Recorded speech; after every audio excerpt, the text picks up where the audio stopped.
A lot of my friends keep on telling me if I am really up to some thrills and chills, I gotta go to Baguio.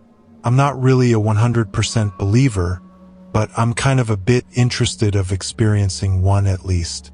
This story happened a month ago. I had completely forgotten what my friends told me about the thrills and chills in Baguio. It was a spontaneous getaway. I like traveling sometimes by myself and with someone I'm close with, but this unplanned visit to Baguio, I was alone. I turned my phone off, no social media, but I'm using a basic Samsung phone in case of emergency. I just really wanted to get away from stress, politics, or technology, should I say.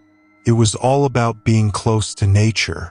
So I rented a place somewhere on Bococan Road, and the place is completely old, which I'm really fond of, and it has this big black old gate.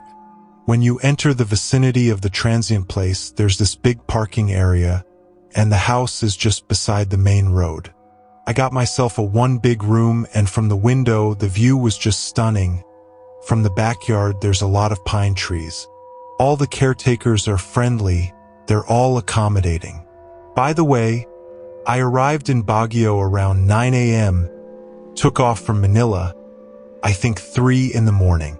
After getting my stuff packed in my room, I took a nap and went out around 2 p.m. On my way out, I saw the 4 caretakers, and I saw a girl in the middle of them was also taking coffee, and she didn't even look at me nor even move. If I can recall, she's at the age of 25 to 28 and just staring at her coffee mug. So I just went off and visit Strawberry Farm, passed by the Laprel House, even went to Diplomat Hotel, and believe me, the scariest place I came across was the Laprel. Around 7 p.m., I went to the night market, walked and enjoyed their Korean street food, and went straight back to the house.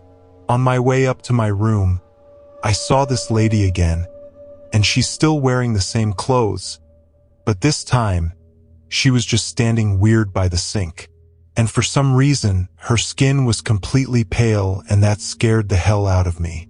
But of course, I have to be discreet and just simply said, "Hey," and to my surprise, the person responded was the caretaker. I entered my room, but before going in, I saw her looking at me this time, in a weird way, like leaning forward and having her long black hair sway while looking at me. Her eyes were just normal, aside from her pale skin. I really thought she was just had a white skin and didn't think of anything. But of course, just sleep. I got myself cleaned and all my things were placed securely, locked the door, and I'm planning of going home in the morning. I went to sleep around 1 a.m. Trust me, it was a good sleep. I was not even thinking of the girl, who was looking at me in a creepy way, but I think, in the middle of my sleep, someone was knocking on my door, like someone needs my help. And I was like, what in the world, you knocking on my door at 4:15 a.m.? But when I opened my eyes, I was frozen. I can't move, and I'm not even on sleep paralysis or something.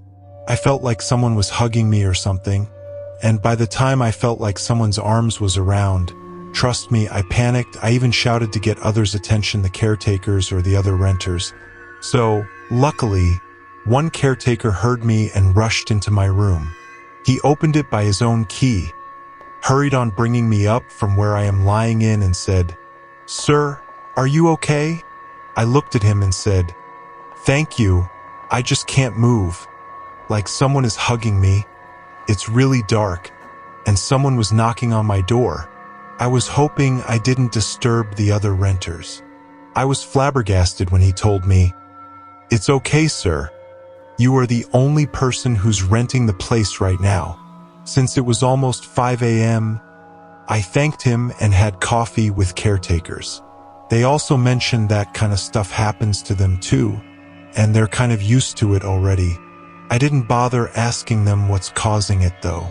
In the middle of our conversation, I also mentioned about the girl I saw when I arrived from the house, and even asked them, "Where's the other girl who's with you yesterday?" To their surprise, and they're like looking at each other and said, There's no other caretaker here aside from the three of us? Were you able to talk to her? And I was like, nope, not at all. Got everything packed, went straight to the bus station, and believe me, until now, I can still remember her face, the way she looked at me.